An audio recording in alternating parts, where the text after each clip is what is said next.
Assalamualaikum warahmatullahi wabarakatuh. Perkenalkan, nama saya Bayu Gungasana dari Stikes dan Akbid Wijaya Usada Bogor, S1, Prodi S1 Keperawatan tingkat 2A. Nah, di sini saya akan melakukan tindakan keperawatan pemeriksaan fisik pada sistem pernapasan, yaitu pemeriksaan fisik pada jantung dan pemeriksaan fisik pada paru-paru.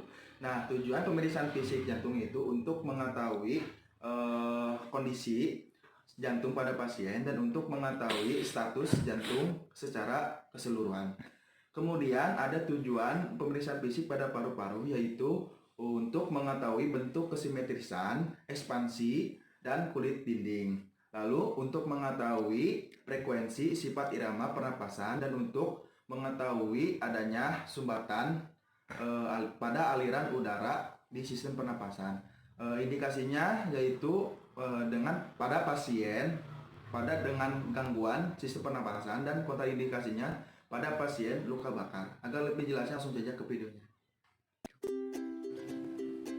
Ya, selamat malam Pak. Ya, Apakah benar ini dengan Bapak Rusyadi? iya. Yang berumur 40 tahun ya? Oke. Baik Pak, perkenalkan saya perawat Bayu Gungasana yang bertugas pada shift malam ini dari jam 3 sore sampai hingga jam 9 malam. Ya Pak. Nah, di sini saya akan melakukan tindakan keperawatan pemeriksaan fisik pada jantung Bapak. Nah, yang bertujuan untuk mengetahui kondisi jantung Bapak dan untuk mengetahui status jantung pada keseluruhan Bapak. Kontrak waktunya kurang lebih 10 sampai 15 menit ya Pak. Tempatnya di sini saja. Apakah Bapak bersedia? Iya. Baik, kalau Bapak bersedia, saya akan menyiapkan alat-alatnya terlebih dahulu dan cuci tangan terlebih dahulu. Bentar ya Pak.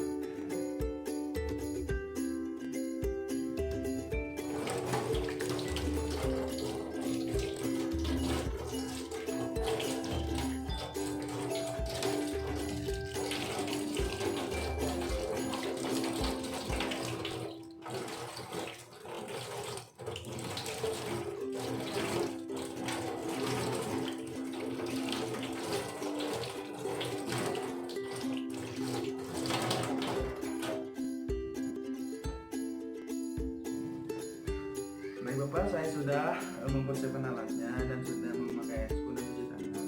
Nah, sebelumnya boleh berdiri untuk buka bajunya Pak. Duduk. Saya bantu kan?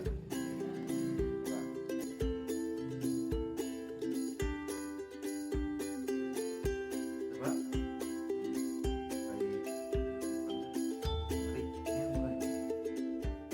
Ya, pertama-tama kita infeksi pada bentuk perikardiumnya, bentuknya simetris atau tidak. Lalu kita lihat ada kelainan kulit atau tidak, seperti kenapa Pak? Ya, seperti jaringan parut atau itu bekas luka atau ada massa, itu akan ada benjolan. Lalu ada icus cordis. Icus cordis itu bisa tampak dan tidak tampak. Misalkan kalau ada tampak atau bisa dilihat, bisa ditulis di deskripsinya. Terus kita lihat letaknya ada di mana. Batasan normalnya itu letaknya ada di IC5 antara 1 sampai 2 cm. Nah, abnormalnya itu RPH atau disebut right ventricular hypertrophy. Nah, hypertrophy lalu menggeser ke lateral. Dari lateral terus ada LVH yaitu left ventricular hypertrophy ke laterum caudal dan melebar. Selanjutnya melakukan palpasi. Pertama-tama kita melakukan palpasi di icus cordis. Normalnya itu ada di ICS5 antara 1 sampai 2 cm. Abnormalnya itu ada RVH. RVH itu right ventricular hypertrophy ke lateral ke samping, dan ada LVH left ventricular hypertrophy itu ke laterum caudal dan melebar ke bawah. Setelah itu ke bagian sternal. Sternal itu di ujung sternum di sebelah sini. Dipalpasi, ditekan. Nah, itu kalau disebutnya bisa precesus siporeus. Normalnya itu jika tidak ada denyut, dan kalau ada denyut berarti itu dia RVH atau right ventricular hypertrophy.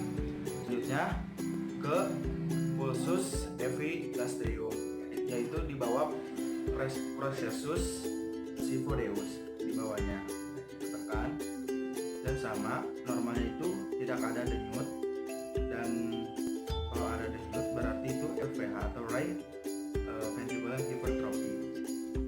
Selanjutnya ke pulsus spartenalis di bagian ICS 2, ICS 3 dan ICS 4. Tangannya ini di ICS 2, ICS 3 dan ICS 4. Seperti ini. Normalnya yaitu tidak ada denyut juga. Jika ada denyut berarti dia RVH atau right ventricular hypertrophy. Selanjutnya ada trial. Trial itu untuk mengetahui getaran pada dada. Jika getarannya terasa keras berarti ada kelainan pada katup jantung. Dan trial juga bisa dibandingkan getaran dada dengan denyut nadi pasien. Setelah itu kita melakukan bagian perkusi. Nah, di perkusi kita itu pertama-tama di ICS 2 bagian dextra sebelah kanan, yaitu di mid clavicula dextra. Di sini ada mid clavicula dextra. Terus kita cari ICS 1-nya.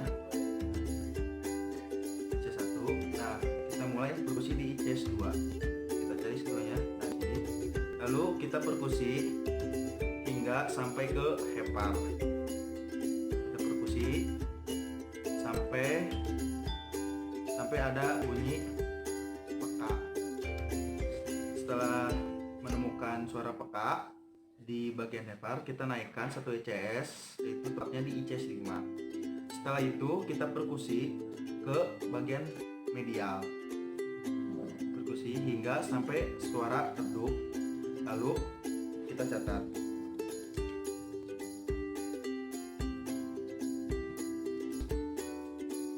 Itu batasan jantung sebelah kanan atau disebut prasternal dextra. Lalu kita lanjutkan perkusi ke bagian kiri hingga terdengar sonor.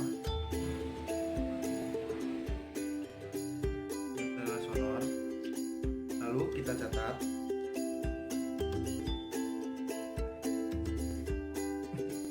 Tepatnya ada di ICS 5. Itu batas jantung sebelah kiri atau disebut prasternalis sinistra. Setelah itu kita cari pinggang jantung dari linea axillaris anterior sinistra. Kita perkusi hingga sampai terdengar bunyi sonor. Lalu kita catat. Letaknya ada di ICS 4 normalnya. Lalu kita ke bagian naik ke atas ke ICS 3. Dari ICS 3 lalu kita tarik ke linea axillaris anterior sinistra, diperkusi ke medial hingga terdengar ada suara redup, antara redup dan sonor. Setelah itu kita catat.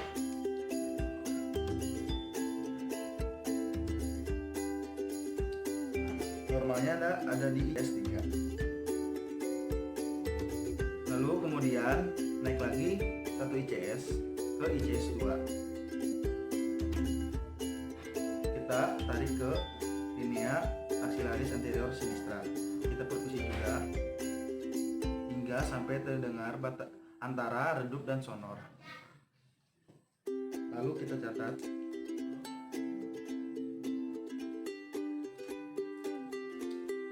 Normalnya ada di ICS 2. Itu batasan atas jantung. Lalu kita kembali.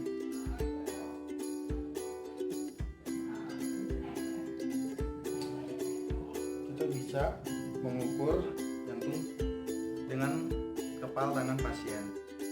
Ukur dengan ukur ya. Nah, setelah itu ya selanjutnya melakukan auskultasi pada jantung. Pertama kita auskultasi pada aorta, letaknya itu ada di ICS 2 parasternalis dextra. Letaknya ada di sini, ICS 2. Kita dengar. Di aorta, suara jantung 2 lebih besar dibandingkan suara jantung 1. Kemudian kita bandingkan dengan nadi arteri radialis untuk menentukan sistol dan diastol. Selanjutnya ke pulmonalis, letaknya ada di ICS 2 parasternalis sinistra. Letaknya di sini, ICS 2. Kita dengar.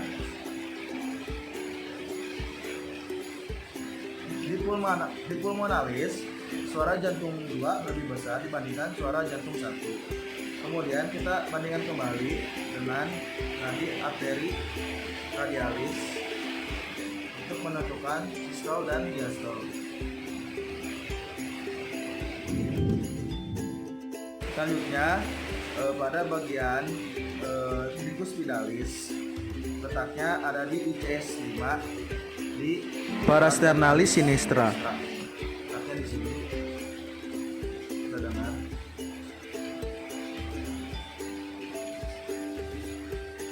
Di tricuspidalis, suara jantung itu lebih besar dibandingkan suara jantung 2. Kemudian kita bandingkan dengan arteri radialis untuk menentukan sistol dan diastol. Kemudian pada bagian mitral, letaknya ada di ICS 5 di mid clavicularis sinistra. Kita dengar, letaknya ada di sini.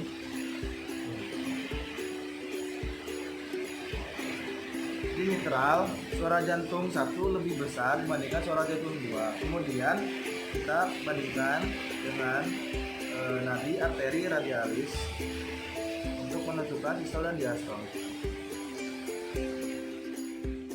Selanjutnya kita melakukan penilaian frekuensi heart rate pada kartu mitral di ICS 5 selama 1 menit.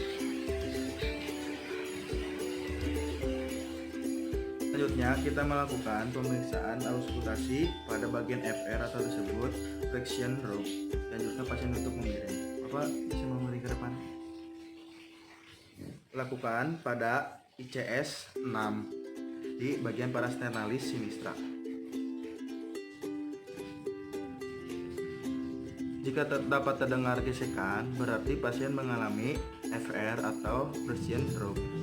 Dan kita bandingkan dengan nadi arteri radialis pasien untuk menentukan sistol dan diastol.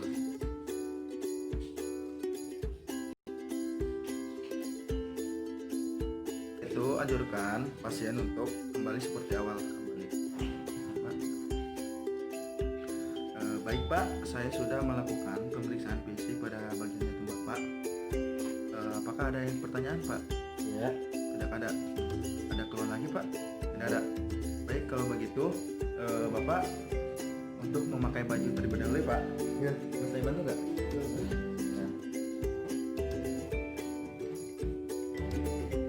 Coba.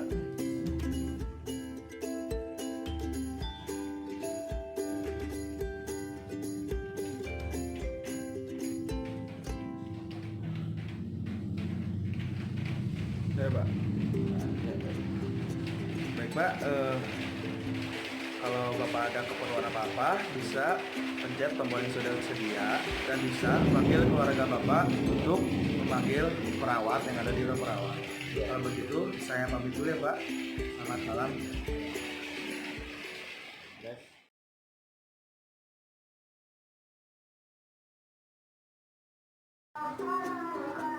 Selamat sore Pak. Apa kabar hari ini dengan Bapak Jadi? Ya, yang berusia 40 tahun ya Pak. Saya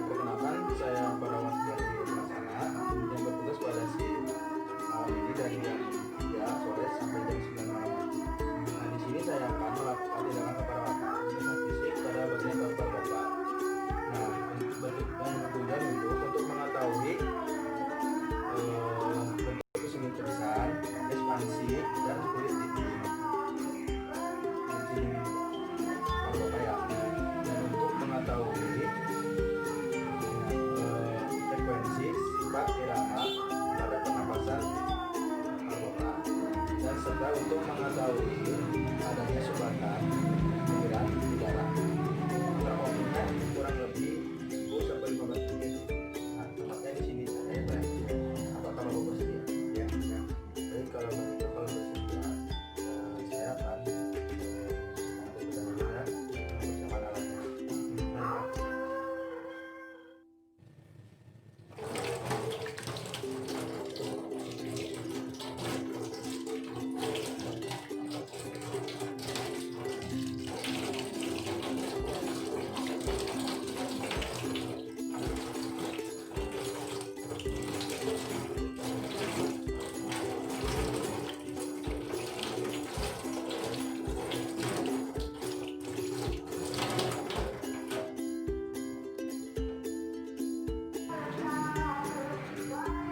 Saya sudah mencuci tangan, mempersiapkan lalu langsung saja ke tindakannya, Pak. Pertama-tama kita infeksi pada bagian wajah pasien. Kita lihat bentuk kesimmetrisan pada wajah pasien. Lalu sintetis atau tidak. Kemudian kita lihat di mata pasien. Setelah itu kita lihat penyu pipa pasien. Warnanya merah. Setelah itu kita lihat pada bagian mukosa bibir, ada sianosis atau tidak pada di mukosa bibirnya, atau disebut kayak kebiruan seperti itu. Kemudian kita infeksi pada bagian lengannya, simetris atau tidak pada bagian lengannya. Lalu kita lihat ada edema atau tidak, ada infeksi atau tidak pada lengannya. Nah, setelah itu kita infeksi pada bagian kita infeksi bagian peripheral cyanosis. Jadi ada kebiruan atau tidak. Selanjutnya kita lihat ada memar atau tidak pada bagian tangannya. Setelah itu kita cek ada tar perokok atau tidak. Setelah ini telapak tangannya. Nah, setelah itu kita melakukan tes finger clapping, yaitu dengan jari pasien dirapatkan kedua tangannya seperti itu untuk mengetahui adanya finger clapping atau tidak. Selanjutnya kita melihat cek suhu tangan pasien. Ada tremor atau tidak pada tangannya, seperti yang kecil. Penilaian asterisis, yaitu untuk mengecek adanya retensi CO2 pada tangan. Selanjutnya kita infeksi pada bagian dada pasien. Sebelumnya kita anjurkan pasien untuk membuka pipa dari bawah bulu. Bisa udah. Setelah itu kita infeksi bagian dada pasien, simetris atau tidak, ada leksi atau tidak pada dada pasien. Selanjutnya kita melakukan palpasi pada bagian dada pasien. Pertama kita palpasi pada intraartikular, lakukan secara jenjang. Setelah itu ke IC1. Kita lakukan dari IC1 sini.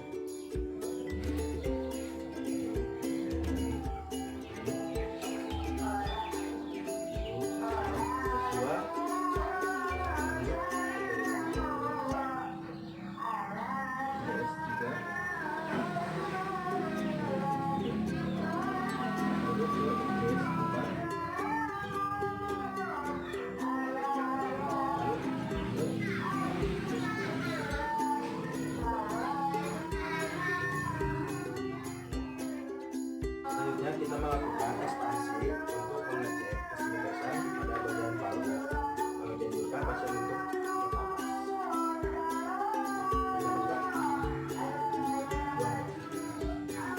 setelah itu kita lakukan taktil tremitus untuk mengetahui getaran pada bagian paru pasien.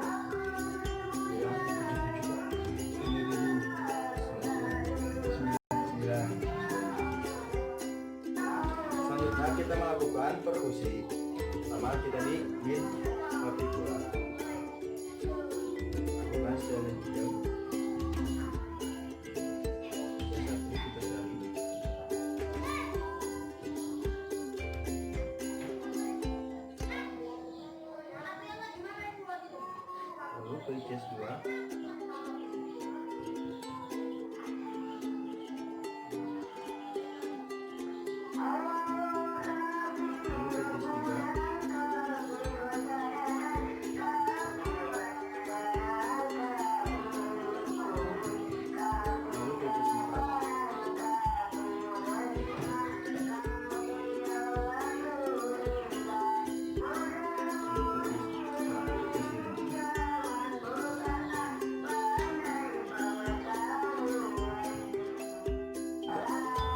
Selanjutnya kita melakukan auskultasi dengan menggunakan alat stetoskop. Pertama-tama kita auskultasi di bagian tubuh.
Selanjutnya kita anjurkan pasien untuk berbalik badan untuk mengecek bagian belakang bagian badan.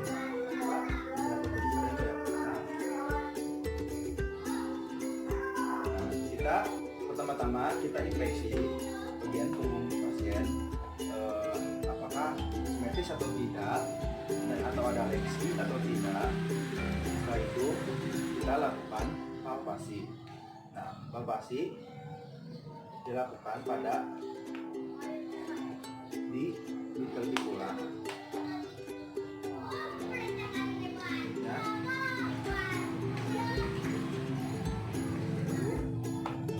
Tahap ke bawah.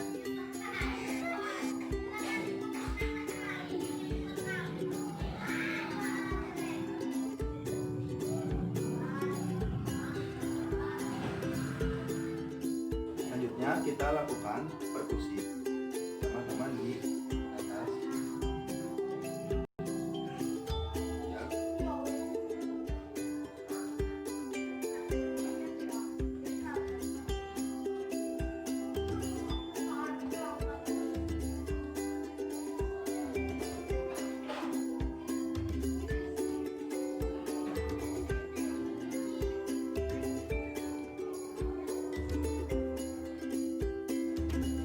Kita cek ekspansi pada bagian paru belakang pasien. Anjurkan pasien untuk tarik nafas. Pak, tarik nafas ya Pak. Buang. Baik. Selanjutnya kita lakukan taktil tremitus untuk mengetahui getaran pada bagian paru pasien. Ulang 7 Pak. 97 99 99. Selanjutnya kita inspeksi pada pinggang. Kita inspeksi ada sakral odema atau tidak di bagian pinggang. Selanjutnya kita melakukan bagian kaki. Diharapkan pasien untuk balik badan dan menunjukkan kaki kepada perawat. Pak, boleh tunjuk kakinya balik badan Pak.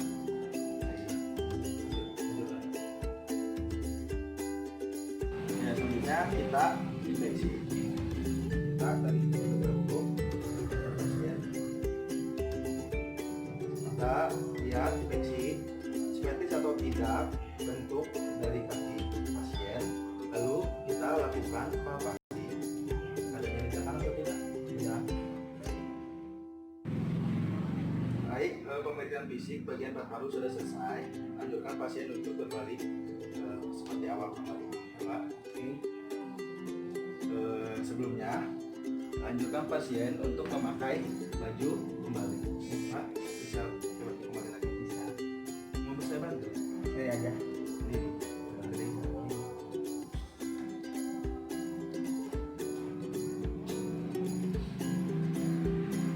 Pak, bisa.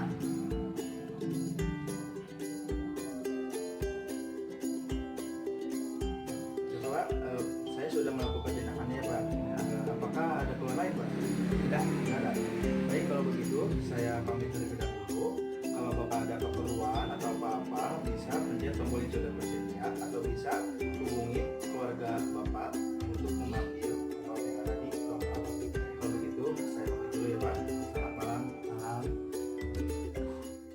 Jangan lupa di subscribe and like, comment, share ya. Tur nuhun.